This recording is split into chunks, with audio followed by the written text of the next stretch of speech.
मुलं स्वतःचा वेळ खूप व्हायला घालवतात. हं, सोशल मीडियावरती, Instaवर असेल, Facebookवरती असेल, YouTubeवर असेल. हं. आपण आरोग्याची काळजी घेतली पाहिजे. हो. मुलांनी व्यायाम केला पाहिजे, योगा केला पाहिजे, ध्यानसाधना केली पाहिजे, तंदुरुस्त राहिलं पाहिजे, पॉझिटिव्ह राहिलं पाहिजे. प्रेम करणं हे काही चुकीचं नाहीये. बरोबर. पण आपण कुठल्या व्यक्तीवरती प्रेम करतोय हे जाणून घेणं फार गरजेचं आहे. बरोबर. तुम्ही आई-वडिलांवरती प्रेम करा. हो. तुम्ही तुमच्या स्वतःवरती प्रेम करा. तुम्ही तुमच्या स्वभावावरती प्रेम करा. तुम्ही तुमच्या वागणुकीवरती प्रेम करा. तुम्ही तुमच्या ध्येयावरती प्रेम करा. खऱ्या अर्थाने ते उपयोगी ठरणार आहे. वयाच्या 7व्या वर्षी आम्ही एका श्रामणेर शिबिरामध्ये प्रवेश घेतला होता. तो एक कोर्स होता बुद्धिझम शिकण्याचा, बुद्धांच्या तत्वांवरती अभ्यास करण्याचा. सगळ्या गोष्टी बघून आणि शिकून एक मनामध्ये ओढ निर्माण झाली की आपण हे थोडे दिवस अजून केलं पाहिजे.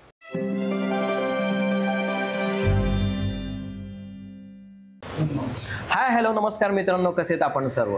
आय होप तुम्ही सर्व फिट आणि खूप आनंदी असणार. तर मित्रांनो, आजच्या आपल्या कार्यक्रमामध्ये उपस्थित आहेत असे बुद्ध बनते ज्यांनी अवघ्या 19व्या वर्षी आपले घर त्यागून बुद्ध धम्माच्या प्रचार आणि प्रसारासाठी आपले जीवन समर्पित केले आहे. ते जनजागृतीसाठी आणि विशेषतः तरुणांसाठी एक प्रेरणादायी व्यक्तिमत्व आहे. त्यांचे नाव आहे आदरणीय भंते यश. तर आपण एवढ्या तरुण वयामध्ये एवढं काही त्यागलेलं आहे, तर ही प्रेरणा तुम्हाला कुठून मिळाली? खऱ्या अर्थाने आता माझं वय 19 आहे. तर वयाच्या 7व्या वर्षी आम्ही एका श्रामणेर शिबिरामध्ये प्रवेश घेतला होता. आणि प्रवेश घेतल्यानंतर ते श्रामणेर शिबिर एक 10 ते 15 दिवसाचं होतं. तो एक कोर्स होता बुद्धिझम शिकण्याचा, बुद्धांच्या तत्वांवरती अभ्यास करण्याचा. तर आम्ही त्या ठिकाणी त्या कोर्समध्ये, त्या शिबिरामध्ये सहभागी झालो होतो. आणि सहभागी झाल्यानंतर त्या ठिकाणी आम्हाला भगवान बुद्धांचे वस्त्र अर्थात चिवर देण्यात आले.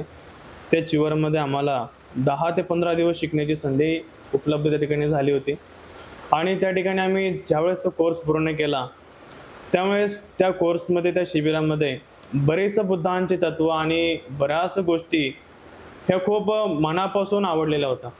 आणि ऑटोमॅटिकली ते मुलं बघून, ते वातावरण बघून आणि तो एक माहोल बघून, तो धम्माचं एक सगळ्या गोष्टी बघून आणि शिकून एक मनामध्ये ओढ निर्माण झाली की आपण हे थोडे दिवस अजून केलं पाहिजे. आपण हा धम्म अजून शिकला पाहिजे. या धम्मामध्ये खूप साऱ्या गोष्टी शिकण्यासारख्या आहेत. जीवनामध्ये जगत असताना ज्या काही गोष्टी आपल्याला इम्पॉर्टंट आहेत, जे की आपल्याला खूप वरच्या लेवलला घेऊन जाऊ शकतं. तर माझं लहानपणापासून एक स्वप्न होतं की आपल्याला जीवनामध्ये काहीतरी खूप मोठं करायचंय, खूप मोठे कुठेतरी आपल्याला पोहोचायचंय. तर मला असं वाटलं की बुद्धांच्या शिकवणीनेच आपण या ठिकाणी पुढे जाऊ शकतो. त्यामुळे मला एक ओढ निर्माण झाली आणि थोडे दिवस करण्याचा एक उद्देश होता. पण खऱ्या अर्थाने ते थोडे दिवस आता बरेचसे वर्ष झालेले आहेत. अशी एक ओढ निर्माण झालेली आहे. तर मी पण काही दिवसाआधी ना खूप स्ट्रेसमध्ये होतो आणि मला बरेच काही प्रॉब्लेम्स होते की जे मी स्वतः क्रिएट केलेले होते. तर मग माझ्या परिचयामध्ये काही एक शिक्षक आहेत, त्यांनी मला सांगितलेलं होतं की धम्मामध्ये अशा काही गोष्टी आहेत ज्या तुम्हाला स्ट्रेसपासून लांब ठेवतात किंवा तुमचा जो स्ट्रेस आहे तो कमी तुम्ही करू शकता त्या गोष्टी करून. तर मी त्यांनी सांगितल्याप्रमाणे काही विपश्यना शिबिर वगैरे केले आणि त्यातून मला बराच फायदा मिळाला आणि माझ्या जीवनावर परिणाम झाला त्या गोष्टी करण्याचा. तर आता जो नवीन तरुण आहे हा चिंतेमध्ये असतो, ताणतणावामध्ये राहतो. तर त्या यंग जनरेशनला ताणतणावापासून दूर राहण्यासाठी आपण अजून काय त्यांना सांगू इच्छितो? बघा उपासकजी, भगवान बुद्धांनी जो समस्त मानवजातीसाठी हा धम्म दिलेला आहे, हा धम्म खऱ्या अर्थाने लहान वयापासून ते म्हातार वयापर्यंतचे लोक आहेत त्या सगळ्यांना उपयोगी ठरणार आहे. प्रत्येकाच्या जीवनामध्ये त्यांना मार्गदर्शन करणार आहे. खऱ्या अर्थाने जर आपण बघायला गेलो तर तरुण चिंतामध्ये असतात, ते टेन्शनमध्ये असतात. त्यांना जास्त करून टेन्शन हे फ्युचरचं असतं. त्यांना जास्त करून टेन्शन जर एखादा गरीब असेल तर तो पुढे काय करू शकतो, घरच्यांसाठी काय करू शकतो, तो कशा पद्धतीने शिक्षण घेऊ शकतो याचं असतं. बऱ्याच वेळेस काही गोष्टींचं दुसरं पण टेन्शन असतं आणि त्या गोष्टींचा विचार करत करत करत करत तो व्यक्ती डिप्रेशनमध्ये जातो. बरोबर. जास्ती मोस्टली आपण बघतो सध्याच्या याच्यामध्ये मुलं स्वतःचा वेळ खूप व्हायला घालवतात. सोशल मीडियावरती, Instaवर असेल, Facebookवरती असेल, YouTubeवर असेल. तर खूप आपला टाइम वेस्ट करत आहेत. तर खऱ्या अर्थाने हा टाइम वेस्ट केल्यामुळे कुठेतरी एक मनाला खंत वाटते की आपण आता एवढा टाइम घालवलेला आहे, आपण फ्युचरसाठी किती टाइम देतोय. तर मला वाटतं जे आपले ध्येय धोरणं आहेत, जे पण आपले संकल्प आहेत, जे आपले स्वप्न आहेत, जे आपण बघितलेले आहेत, जे आपल्याला पूर्ण करायचे आहेत, किंवा आपल्या वडिलांचे किंवा आपल्या घरच्यांचे जे आपल्या प्रति स्वप्न आहेत ते पूर्ण करायचे तर खऱ्या अर्थाने टाइमपास न करता आपण त्या ध्येयावरती वाटचाल करण्याचा प्रयत्न जास्त केला पाहिजे, बरोबर. हे का नाही. त्यामुळे बुद्ध धम्म काय शिकवतो, बुद्ध धम्म हे आपल्याला आपले ध्येय धोरण गाठण्यासाठी शिकवतो. फक्त एवढंच की ते ध्येय धोरण गाठण्यासाठी, त्या ध्येय धोरणापर्यंत पोहोचण्यासाठी आपल्याला सम्यक मार्गाचा उपयोग करून घेता आला पाहिजे. बरोबर. की तथागतांनी आर्य अष्टांगिक मार्ग सांगितलेला आहे, जे काही सम्यक मार्ग सांगितलेले आहेत खऱ्या अर्थाने तिचे सम्यक मार्ग आपण आत्मसात केले तर खऱ्या अर्थाने जे आपले विचार आहेत किंवा आपले जे संकल्प आहेत किंवा जे आपले ध्येय धोरण आहेत ते खऱ्या अर्थाने आपण इझिली त्या ध्येय धोरणापर्यंत पोहोचू शकतो. त्यासाठी आपल्यामध्ये सम्यक संकल्प असणं फार गरजेचं आहे. जसं आता सोशल मीडिया वगैरे यूज करतात किंवा फोनवर बऱ्याच अशा काही साईट्स वगैरे आहेत, मुलं आताचं जे यंग जनरेशन आहे त्या गोष्टी बघत राहतात. त्यामुळे त्यांचं जे मन आहे ते विचलित होत असतं आणि त्यांचा जो फोकस आहे तो डिस्टर्ब होत असतो. तर त्यांनी त्यांचं मन शांत ठेवण्यासाठी काय करायला पाहिजे की जेणेकरून त्या गोष्टीकडे त्यांचं लक्ष जाणार आहे? ओके, तर बघा बुद्धांनी सांगितलेलं आहे मन एकाग्र करण्यासाठी, माइंड एकाग्र करण्यासाठी आणि स्वतःवरती कंट्रोल मिळवण्यासाठी तथागतांनी सांगितलेलं ध्यान हे प्रत्येकाने केलं पाहिजे. कारण उपासकजी बघा आज संपूर्ण विश्वामध्ये बुद्धांचं ध्यान केलं जातं, हे का नाही. पण भारतामध्ये आपल्याला आपल्या तरुणांमध्ये जेवढा या ध्यानाविषयी प्रचार प्रसार व्हायला हवा होता तेवढा आपल्याकडे दिसत नाही. आज चायनामध्ये, जापानमध्ये, थायलंडमध्ये किंवा व्हिएतनाम, म्यानमारमध्ये आपण बघतो की वयाच्या 5व्या वर्षी मुलाला विपश्यना शिबिरासाठी पाठवतात, त्याला विहारामध्ये पाठवतात, त्याला मॉनेस्ट्रीमध्ये पाठवतात, त्याला ध्यान साधना शिकून घेण्यासाठी पाठवतात. खऱ्या अर्थाने जी ध्यान साधना आहे, जी ध्यान आहे ती जीवनामध्ये खूप उपयोगी ठरणार आहे. कारण ध्यान एक अशी गोष्ट आहे जी पूर्णपणे आपल्याला स्वतःवरती, स्वतःच्या मनावरती, स्वतःच्या डोळ्यावरती, स्वतःच्या कानावरती, स्वतःच्या त्वचावरती आणि माइंडवरती आणि पूर्ण आपली जी बॉडी आहे त्या संपूर्ण बॉडीवरती कंट्रोल करण्यासाठी, त्याच्यावरती नियंत्रण ठेवण्यासाठी ध्यान उपयोगी पडत असतं, असं आहे. त्यामुळे ध्यान करणे तरुणांनी फार गरजेचं आहे. जेव्हा आपण ध्यान साधना करू तेव्हा खऱ्या अर्थाने आपण प्रत्येक जी गोष्ट त्याच्यावरती नियंत्रण मिळवू शकतो. आणि आता तरुण बराच जो तरुण आहे तो एकटा राहायला त्याला पसंत येतो, त्याच्या गोष्टीमध्ये गुंतलेला असतो. तर त्या एकटेपणा दूर करण्यासाठी त्याने काय करायला पाहिजे? ओके, बघा एकटेपणा जेव्हा आपल्याला जाणवतोय खऱ्या अर्थाने मला तरुणांना सांगणं आहे की आपण एकटेपणाला घाबरू नका. कारण तुम्हाला सांगतो एकटेपणामध्ये माणूस विश्व उभं करू शकतो. भगवान बुद्धाने एकांतामध्ये पूर्ण ज्ञानप्राप्ती करून घेतली, मोठ्या मोठ्या संतांनी एकांतामध्ये पूर्ण ज्ञान संचित करून घेतला. काही लोक आपण त्यांच्या हिस्ट्री वाचतो, त्यांनी एकांतामध्ये एवढ्या काही गोष्टी संचित केल्या की की अविस्मरणीय आहेत आणि ते आपण समजू नाही शकत, पण त्या गोष्टी झालेल्या आहेत. खऱ्या अर्थाने एकटेपणा ज्याला आपण म्हणतो त्याला आपण एकांतवास म्हणू आणि त्या एकांतामध्ये आपण स्वतःचं चिंतन करा, आपल्या ध्येयाचं चिंतन करा, आपल्याला काय बनायचं ते चिंतन करा आणि एकटे राहून आपण खऱ्या अर्थाने बऱ्याच गोष्टी साध्य करू शकतो. एकटे राहणं म्हणजे स्वतःला कोंडून घेणं नाही, तर या मोहमायापासून एकटं राहणं, या लोभापासून एकटं राहणं, या क्रोधापासून एकटं राहणं आणि या मतलबी दुनियेपासून एकटं राहणं, त्याला एकांतवास करा, असं आहे. त्यावेळेस खऱ्या अर्थाने तुमचा जो एकटापणा आहे तो दूरही होईल आणि त्या एकांतामुळे तुम्हाला खूप साऱ्या गोष्टी फ्युचरमध्ये फायदा पण होईल, असं आहे. आताचा जो तरुण आहे तर तो स्वतःला मॉडर्न म्हणतो आणि आपली जी संस्कृती आहे तो विसरत चाललेला आहे. तर आताच्या तरुणाने मॉडर्न राहून आपली संस्कृती कशी जपायला पाहिजे? अगदी बरोबर आहे. आपली जी संस्कृती आलेली आतापर्यंत भारतामध्ये गुरु शिष्याची एक परंपरा आहे, आई वडिलांची आणि पुत्राची एक परंपरा आहे, बहीण भावाचं एक नातं आहे, वडील पुत्राचं एक नातं आहे, आई मुलाचं एक नातं आहे, आजी नातवांचं एक नातं आहे. ते नाते आपण सगळ्यांना त्या जागेवरती त्या पद्धतीनेच आपण ठेवली पाहिजे, ठीक आहे. खऱ्या अर्थाने आज आपण बघतो की घरामध्ये मुलांचे फार वादविवाद होतात, बरेच चिडचिड होते, बरेचसे मतभेद देखील होतात, ठीक आहे. खरोखर तथागतांनी सांगितलेला जो मार्ग आहे तो खरोखर परिवारासोबत आपण जीवन जगलं पाहिजे. परिवाराला आपण सत्कर्माच्या मार्गावरती आणलं पाहिजे, परिवाराला आपण पुण्यकर्माच्या मार्गावरती आणलं पाहिजे. आणि तथागत सांगतात आयुष्यामध्ये प्रत्येकाला काहीतरी उत्तम मंगल करायचं असतं. प्रत्येकाला वाटतं की आपण काहीतरी चांगले सत्कर्म पुण्यकर्म केले पाहिजे. माता पिताच पठ्ठानं पुत्तधारस्य संगहो अनाकुलाच कम्मंता एतं मंगलम उत्तम. जीवनामध्ये तुम्हाला जर काहीतरी पुण्यकर्म करायचं आहे, जीवनामध्ये तुम्हाला जर जगत असताना काही उत्तम मंगल करायचं असेल तर तुम्ही कुठल्या मंदिरामध्ये नका जाऊ, तुम्ही कुठल्या भजनासाठी नका जाऊ, तुम्ही कुठल्या पूजा पाठाला नका जाऊ. तथागत सांगतात तुम्ही खऱ्या अर्थाने तुमच्या आई वडिलांची सेवा करा, खऱ्या अर्थाने तुम्ही तुमच्या आई वडिलांची सेवा करा. तथागत सांगतात हेच खूप मोठं उत्तम मंगल आहे. तुम्हाला कुठलाही देव पूजायची गरज नाही, कुठल्याही मंदिरामध्ये जायची गरज नाही. त्यामुळे जो मुलगा आईवडिलांची सेवा करतो, जो आईवडिलांची रिस्पेक्ट करतो, त्यांचा मान सन्मान ठेवतो, त्या घरामध्ये खऱ्या अर्थाने ताळमेळ हा बनून राहत असतो. जसं घरच्या लोकांसोबत नातेसंबंध असतात तरुणांचे, तसंच कॉलेजमध्ये गेल्यानंतर त्यांना एखाद्या व्यक्तीवर प्रेम होतं किंवा त्या गोष्टीमध्ये ते आपण म्हणू शकतो त्या गोष्टीच्या ते आहारी जातात किंवा कंटिन्युअसली त्याच गोष्टीबद्दल विचार करत असतात, त्या व्यक्तीबद्दल विचार करत असतात. ठीक आहे बघा, सध्याच्या ह्याच्यामध्ये तरुणांचं प्रेम प्रकरण आणि बऱ्याच गोष्टी फार वाढलेल्या आहेत. आपल्याला बघायला मिळतं, सोशल मीडियावरती बघायला मिळतं. प्रेम करणं हे काही चुकीचं नाहीये, पण आपण कुठल्या व्यक्तीवरती प्रेम करतोय हे जाणून घेणं फार गरजेचं आहे. बरोबर. जे आपल्याकडे सतत वेगबुद्धी आहे, जे आपलं माइंड आहे, त्या माइंडमध्ये ती सतत वेगबुद्धी आपण जागृत करून त्या गोष्टींचा विचार केला पाहिजे की या गोष्टींनी प्रेझेंटमध्ये या गोष्टी घडत आहेत, तर या फ्युचरमध्ये या गोष्टींनी काय होईल. हे का नाही, खऱ्या अर्थाने प्रेम करणं चुकीचं नाहीये, पण प्रेम आपण कुठल्याही व्यक्तीवरती करतोय फार गरजेचं आहे. तुम्ही आई वडिलांवरती प्रेम करा, तुम्ही तुमच्या स्वतःवरती प्रेम करा, तुम्ही तुमच्या स्वभावावरती प्रेम करा, तुम्ही तुमच्या वागणुकीवरती प्रेम करा, तुम्ही तुमच्या ध्येयावरती प्रेम करा. खऱ्या अर्थाने ते उपयोगी ठरणार आहे.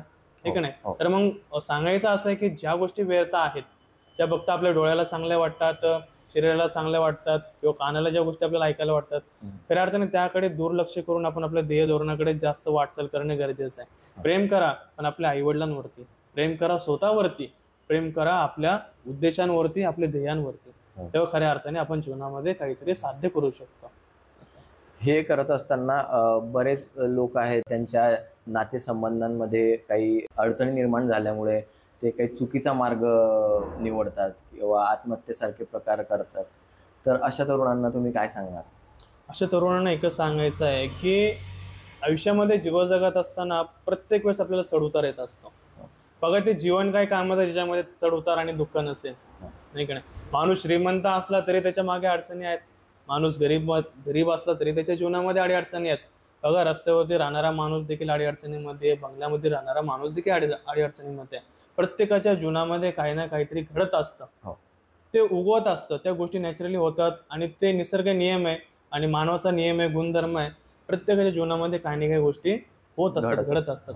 पण त्याला पुढे जाण्यासाठी, त्याला सामोरं जाण्यासाठी आपल्यामधली जिद्द ही आपण सोडली नाही पाहिजे. खऱ्या अर्थाने आपण कधी हार नाही मानली पाहिजे. आपण स्वतःला संपवण्याचा प्रयत्न करतोय याचा अर्थ आपण हार मानतोय. आपण जी जीवनाची रेस जिंकतोय, जी जीवनाची रेस आपण खेळतोय, हे का नाही, तर खऱ्या अर्थाने आपण ही रेस कुठेतरी हारतोय. स्वतःवरती आपण कंट्रोल ठेवलं पाहिजे, स्वतःवरती आपण नियंत्रण ठेवलं पाहिजे. स्वतःच्या ध्येयावरती वाटचाल करत करत आपण एवढं स्ट्रॉंग बनलं पाहिजे की या गोष्टी आपल्याला सगळं व्यर्थ वाटल्या पाहिजे आणि इझिली आपल्याला याच्या पुढे सामोरं जाता आलं पाहिजे. आणि खऱ्या अर्थाने आपण या गोष्टीला सामोरं तेव्हाच जाऊ शकतो तेव्हाच आपल्या अंगामध्ये सतत वेगबुद्धी असेल, ती आपण जागृत करेल आणि त्या सतत वेगबुद्धीने आपण धम्माचं आचरण करेल, तेव्हाच खऱ्या अर्थाने या गोष्टींना आपण इझिली सामोरं जाऊ शकतो. असा जेव्हा आपण ध्यान साधना करू, जेव्हा आपण शिलाचं आचरण करू, जेव्हा आपण चांगले मार्ग निवडू, तेव्हाच खऱ्या अर्थाने ते चांगले मार्ग ऑटोमॅटिकली या वाईट मार्गाला पार करून जातात. त्यामुळे जास्त विचार करायची गरज नाहीये. आपल्याला चांगला मार्ग निवडायचा आहे, एक चांगला गुरु निवडायचा आहे, त्या मार्गावरती आपल्याला चालायचं आहे, तर खऱ्या अर्थाने त्या गोष्टी चांगल्या घडत असतात. जसं आता तुम्ही सांगितलं की जे बुद्धांची शील आहेत, याच्याबद्दल मला थोडं जाणून घ्यायचं आहे. ओके, तर बघा, बुद्धांनी जे शिकवण दिलेली आहे समस्त मानव जातीसाठी, तर त्यासाठी सगळ्यात प्रामुख तथागतांनी शील सांगितलेलं आहे. शील एक प्रकारे हे आपण म्हणू शकतो की कायद्याचं पालन करणे. बरोबर. कारण ज्या कायद्यामध्ये गोष्टी सांगितलेल्या आहेत ते शील आहे, आणि जे शील आहे तोच खऱ्या अर्थाने कायदा आहे. म्हणजे त्यावेळेस बुद्धांनी ज्या गोष्टी सांगितल्या त्या कायद्यासारख्याच सांगितलेल्या आहेत. बघा, आपण बघू शकतो बुद्धांनी पहिले शील सांगितलं, पानाती पाता वेरमणी सिक्खा पदं समाधी आम्ही. म्हणजे मी प्राणी हिंसा नाही करणार. बघा, जर आज आपण प्राणी हिंसा केली किंवा कुणाची हिंसा केली तर आपल्याला तो कायद्याच्या मागे दंड बसतोच. दुसरी तथागत गोष्ट सांगतात, आदिन्न दाना वेरमणी सिक्खा पदं समाधी आम्ही. मी चोरी करणार नाही.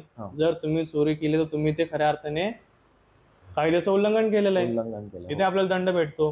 तिसरी गोष्ट तथागत सांगतात शिलामध्ये, कामे सुमेच्छाचारा वेरमणी सिक्खा पदं समाधी आम्ही. मी वेविचार करणार नाही, मी वाईट विचार करणार नाही. ज्यावेळेस आपण वेविचार करतो, ज्यावेळेस आपण वाईट कृत्य करतो, खऱ्या अर्थाने ते कायद्याच्या पलीकडची गोष्ट आहे, हे का नाही. त्यामुळे तिथे आपला दंड बसतो. चौथी गोष्ट तथागत सांगतात, मुसा वादा वेरमणी सिक्खा पदं समाधी आम्ही. तथागत सांगतात कधी खोटं बोलू नये. आपण खोटं बोलतोय याचा अर्थ आपण कायद्याचं उल्लंघन करतोय, बरोबर आहे ना. पाचवी गोष्ट तथागत सांगतात, सुरा मेरे मज्जपमाद ठाणा वेरमणी सिक्खा पदं समाधी आम्ही. खऱ्या अर्थाने मी व्यसन करणार नाही, मी मद्यपानाचं सेवन करणार नाही. बघा, जेव्हा माणूस व्यसन करतो, विविध गोष्टी त्याच्या हातातून घडतात, जे की कायद्याच्या पलीकडच्या असतात, त्याच्यामध्ये देखील कायद्याचं उल्लंघन होतं. ठीक आहे. तर हे धम्माचा एक बेस आहे. जेव्हा त्या गोष्टी माणूस करतो तेव्हाच खऱ्या अर्थाने तो स्वतःवरती विजय मिळवू शकतो. बरोबर. असं आहे. आताची जी यंग जनरेशन आहे ती आपल्या समाजाच्या संस्कारापासून फार दूर पडते किंवा त्यांना कळत नाही आहे की आपली संस्कृती काय आहे आणि आपण कशा पद्धतीने वागायला पाहिजे. तर त्यांना योग्य मार्गावर आणण्यासाठी आपण काय करायला पाहिजे? खऱ्या अर्थाने बघा, आपल्या आईवडिलांची खूप मोठी एक जबाबदारी आहे की आपल्या मुलांना आपण धम्मापासून दूर करता कामा नये. बघा, आपण मोठे झालोत, आपण शिकलोत, आपल्याकडे भरपूर पैसा आला, आपल्याकडे धनदौलत आली, संपत्ती आली, याचा अर्थ आपण धर्म सोडायचा असं नाहीये. बघा, आपण प्रत्येक जण एक वेगळ्या जाती धर्माचा आपण आहोत. प्रत्येकाची जात वेगळी आहे, प्रत्येकाचा धर्म वेगळा आहे, प्रत्येकाचा पंथ वेगळा आहे. पण खऱ्या अर्थाने मानवजात ही सगळ्यांची एक आहे. बरोबर आहे ना? मग त्यामुळे ज्या आपण जातीचा आहोत, ज्या आपण जाती धर्माच्या आहोत, त्या जाती धर्मामध्ये जे माणसाला माणूस बनण्यासारखे तत्व आहेत, जे तत्व शिकवतात माणसाला माणसासारखं जगण्यासाठी, त्या खऱ्या अर्थाने आपण अंगीकृत करणं फार गरजेचं आहे. आणि आपल्या आईवडिलांची फार मोठी एक हे आहे, जबाबदारी आहे की आपण आपल्या मुलांवरती धार्मिक संस्कार देणं, त्यांना विहारांमध्ये नेणं, मंदिरांमध्ये नेणं, आणि ज्या काही आपल्या धार्मिक गोष्टी आहेत, जेवढी काही आपली संस्कृती आहे ती त्यांच्यामध्ये आपण रुजवली पाहिजे. कारण तुम्ही त्यांच्यामध्ये रुजवाल तेव्हाच ते त्यांच्या पोरांमध्ये रुजवतील. हे का नाही? तर अशी ही परंपरा पुढे पुढे चालत जाणार आहे. जर आपण स्वतःहून आपल्या मुलांवरती तो धम्म रुजवणार नाही तर मग ते कुठेतरी स्टॉप होऊन जाणार आहे, कुठेतरी विलुप्त होणार आहे. त्यामुळे आपण स्वतःहून त्यामध्ये उतरा आणि आपल्या मुलांनाही त्या धम्मामध्ये उतरावं, ते खऱ्या अर्थाने योग्य ठरेल. आरोग्याकडे पण यंग जनरेशनचं खूप दुर्लक्ष होत आहे. वेगवेगळ्या प्रकारचे व्यसन स्वतःला लावून घेत आहेत किंवा आळशीपणा करून त्यांच्या शरीराकडे दुर्लक्ष करत आहेत. त्यांच्यासाठी काय सांगणार? मला एवढंच म्हणायचं आहे, आयुष्यामध्ये आपले फार संकल्प असतात मोठे मोठे. आपल्याला इंजिनियर बनायचंय, डॉक्टर बनायचंय, प्रोफेसर बनायचंय, कलेक्टर बनायचंय, IPS PSI काय काय बनायचंय. प्रत्येकाच्या खूप मोठ्या मोठ्या गोष्टी असतात, स्वप्न असतात, विचार असतात. पण मला एवढंच सांगायचं आहे, सर सलाम तो पगडी हजार. खऱ्या अर्थाने जर आपलं आरोग्य चांगलं राहील, तेव्हा आपण व्यवस्थित ठणठणीत राहू, तोच आपलं आरोग्य व्यवस्थित सगळ्या गुण संपन्न आपण ज्यावेळेस राहू, तोच खऱ्या अर्थाने आपण त्या ध्येय धोरणाकडे वाटचाल करू शकतो. तथागतांनी या गोष्टींविषयी खूप गोष्टी सांगितलेल्या आहे. आपण आरोग्याची काळजी घेतली पाहिजे, मुलांनी व्यायाम केला पाहिजे, योगा केला पाहिजे, ध्यानसाधना केली पाहिजे, तंदुरुस्त राहिलं पाहिजे, पॉझिटिव्ह राहिलं पाहिजे. जेव्हा आपण स्वतःचं शरीर मजबूत बनवू, जेव्हा आपण आपलं मन मजबूत बनवू, जेव्हा आपण आपलं डोकं, आपलं माइंड मजबूत बनवू, तेव्हा खऱ्या अर्थाने आपली प्रगती कोणी थांबवू शकत नाही. असं आहे. त्यामुळे आपण ध्यानाकडे, व्यायामाकडे गरज आहे एक लक्ष देण्याची, आपण त्याच्याकडे लक्ष दिलं पाहिजे. आता जो तरुण आहे त्या तरुणामध्ये जातीभेदाचं बीज खूप रोवलं गेलेलं आहे. तर त्याला आपण काय सांगू इच्छिणार आणि ते आपण त्यांच्या मनातून हे गैरसमज कसे दूर करायचे? ज्याप्रमाणे मी सांगितलं की प्रत्येक व्यक्ती वेगळ्या जाती धर्माचा आहे, वेगळ्या पंथाचा आहे, पण आपली जात एक काय आहे? सगळ्यात प्रथम मानव जात आहे. मला एवढंच सांगायचं, आपण जातीभेद करतो, वर्णभेद करतो, पण ज्यावेळेस जर समजा आज मी बौद्ध आहे, तुम्ही मराठा आहात, ज्यावेळेस मी आजारी पडलो, मला रक्ताची गरज आहे आणि ते रक्त मला फक्त तुमच्याकडनंच भेटू शकतं, त्यावेळेस मी तुमच्याकडे जातीभेद करणार आहे का? नाही.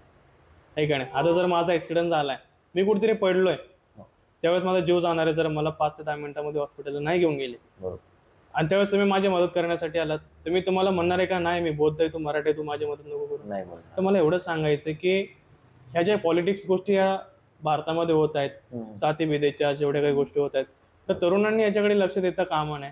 कारण खऱ्या अर्थाने आपल्याला आपल्या देशामध्ये आपल्या समाजाशी एकरूप राहायचंय. ठीक आहे. आपले मोठे मोठे लीडर असतात, नेते असतात, ते वादविवाद करून जातात, भाषणं ठोकतात, भाषणं देतात, आपापसामध्ये वाद निर्माण करतात, पण ते आपल्या समाजामध्ये नाही राहत. त्यांनी सगळ्या गोष्टी कमवून ठेवलेल्या आहेत. ते VIP गाड्यांमध्ये फिरतात, VIP घरांमध्ये राहतात, त्यांचे पिढ्यानपिढ्या त्यांनी सेट करून ठेवलेल्या आहेत. पण आपण आपल्या सोबत वादविवाद करून, आपापल्या मित्रांमध्ये वादविवाद करून आपण आपली लाईफ का खराब करून घ्यायची? ठीक आहे नाही? तर मला एवढंच सांगणं आहे की कोण कधी आपल्या उपयोगी पडेल आपल्याला सांगता येत नाही. त्यामुळे आपण आपली मानवजात जपली पाहिजे, सगळ्यांशी मैत्रीने, करुणेने, मुदिताने, प्रेमाने राहिलं पाहिजे आणि खऱ्या अर्थाने हीच तथागत बुद्धांची शिकवण आहे. असं म्हणते जी मला एक खूप महत्त्वाचा प्रश्न तुम्हाला विचारायचा होता, कारण मला पण एक लहान बाळ आहे. तर या लहान बाळाला लहानपणापासून मी अध्यात्माकडे किंवा त्याला चांगले संस्कार मी देऊ शकेल असं मी काय करू? तर तुम्हाला मला सांगणं आहे की तुम्ही स्वतःहून घरामध्ये एक धार्मिक वातावरण निर्माण करा. कारण मुलं हे आईवडिलांकडनं प्रत्येक गोष्ट शिकत असतात. हो. घरामध्ये जसं वातावरण असतं, आजूबाजूला जसं वातावरण असतं, त्याप्रमाणे मुलगा घडत असतो. हो. एक नाही, त्यामुळे तुम्ही स्वतःहून, तुम्ही ज्याही धर्माचे असाल, ज्याही पंथाचे असाल, आपण आपल्या घरामध्ये एक चांगलं वातावरण आणि धार्मिक वातावरण बनवून ठेवलं पाहिजे. हो. कारण मुलं हे आपल्याकडनं प्रेरणा घेतात. बरोबर ना? जर आपण त्या मार्गावरती असेल, आपण त्या सम्यक मार्गावरती असेल, आपण चांगल्या मार्गावरती असेल, तरच तो आपल्या पावलावरती पाऊल टाकून आपल्या मागे त्या वाटचालीवरती वाटचाल करणार आहे. हो. त्यामुळे आपण स्वतःहून पहिले त्या गोष्टीमध्ये उतरणं फार गरजेचं आहे. आणि तुम्ही उतरून तुमच्या मुलाला त्या गोष्टी सांगणं पण फार गरजेचं आहे. असे जसं जसं मुलगा मोठा होईल त्याला ध्यान शिबिराला पाठवा, श्रामणेर शिबिराला पाठवा, त्याची उत्तरोत्तर अजून प्रगती होईल. खूप छान त्यांना संस्कार भेटतील आणि निश्चितपणे त्याचे जे ध्येय धोरण आहेत, तुमचे जे स्वप्न त्याच्या प्रती आहेत, ते निश्चितपणे पूर्ण होण्यासाठी त्या गोष्टी फार मदत करतील. मानवाने आपलं सुखी जीवन जगण्यासाठी काय करायला पाहिजे? मनोपभंग माधम्मा मनोसेठा मनोमया मनसाचे पसन्नेन भासती वा करोती वा तत्वनं सुख मनवेती छायावान वाणी. मनुष्य जन्माला आल्यानंतर तो मृत्यू येईपर्यंत सुखदुःखासाठी तडजोड करत असतो. तो प्रत्येक क्षणानुक्षणाला सुख आणि दुःखाचा भागीदार बनत असतो. खऱ्या अर्थाने जर आपल्याला सुख पाहिजे असेल, आपल्याला जर दुःखातून मुक्तीकडे जायचं असेल, तर तथागत सांगतात जीवन जगत असताना जे आपलं मन आहे, त्या मनामध्ये प्रत्येक गोष्ट निर्माण होतात, प्रत्येक विचार त्या मनामध्ये निर्माण होतात. जर आपण आपल्या मनामध्ये चांगले विचार निर्माण केले आणि आपण त्या चांगल्या विचाराप्रमाणे वागलोत, आपण सद्धम्माच्या मार्गावरती चाललोत, शिलाच्या मार्गावरती चाललोत, सगळ्यांची मैत्री भावनेने करुणाने जेव्हा आपण वागेल, तेच खऱ्या अर्थाने आपल्या जीवनामध्ये सुखच सुख येणार आहे. जर आपण आपल्या मनामध्ये वाईट विचार निर्माण केले, आपण जर अधर्मी बनून वागलो, आपण जर राग द्वेष मोह ईर्ष्या वासनेतून वागलोत, या गोष्टी करून जर आपण राहिलोत, तर खऱ्या अर्थाने तथागत सांगतात आपल्या जीवनामध्ये दुःखच दुःख येणार आहे. त्यामुळे चांगले विचार, चांगलं आचरण आणि चांगले कर्म करणे जीवनामध्ये फार गरजेचं आहे. मला एवढंच सांगणं आहे तरुणांना की आपण जीवन जगत असताना कधी जीवनामध्ये कुठे काय घडेल आपण सांगू शकत नाही. पण जोपर्यंत आपला श्वास चालू आहे, जोपर्यंत आपण आपले हातपाय हलवू शकतो, तोपर्यंत आपण चांगले संकल्प करा, चांगले ध्येय धोरणं ठेवा, चांगला विचार करा. त्यासोबत ॲज वेल एज आपण स्पिरिच्युअल वे पण एक चांगला निवडा आणि त्या मार्गावरती वाटचाल करा. निश्चितपणे तुमच्या जीवनामध्ये सुखच सुख येईल. नमो बुद्ध. तर बंटीजी, तुम्ही आज आमच्या कार्यक्रमामध्ये आले, मी तुमचा खूप खूप आभारी आहे. मी अशाच प्रकारे जे व्हिडिओ आहे ते माझ्या ऑडियन्सला दाखवत असतो आणि तुमच्यासारखे धर्मगुरू किंवा ज्याचा समाजाला काहीतरी त्याचा परिणाम होईल त्या गोष्टींचा, असा मी संदेश माझ्या सबस्क्रायबर्सला पोहोचवत असतो. साधू साधू, खूप छान काम करताय आपण. निश्चितपणे हा व्हिडिओ प्रत्येकापर्यंत पोहोचेल आणि सगळ्यांना विनंती आहे, दादांच्या चॅनलला आपण सबस्क्राईब करा, लाईक करा, शेअर करा. कारण खऱ्या अर्थाने आपण अनेक यूट्यूब चॅनल बघितले असतील, त्याच्यावरती लोक वेगवेगळ्या पद्धतीच्या गोष्टी दाखवतात जे की जीवनामध्ये आपल्या उपयोगी नाही आहेत. पण खऱ्या अर्थाने दादा खूप चांगलं काम करत आहेत. चांगले चांगले वक्ते आपल्या पुढे ठेवत आहेत, चांगले लोक आपल्या पुढे घेऊन येत आहेत, त्यांना प्रश्न उत्तर करून कशा पद्धतीने तुमच्यापर्यंत एक चांगला थॉट, चांगला विचार आणि चांगलं प्रेरणादायी कशा गोष्टी आपल्याकडे पोहोचवता येईल, असा दादा आमचा खूप चांगल्या पद्धतीने काम करत आहे.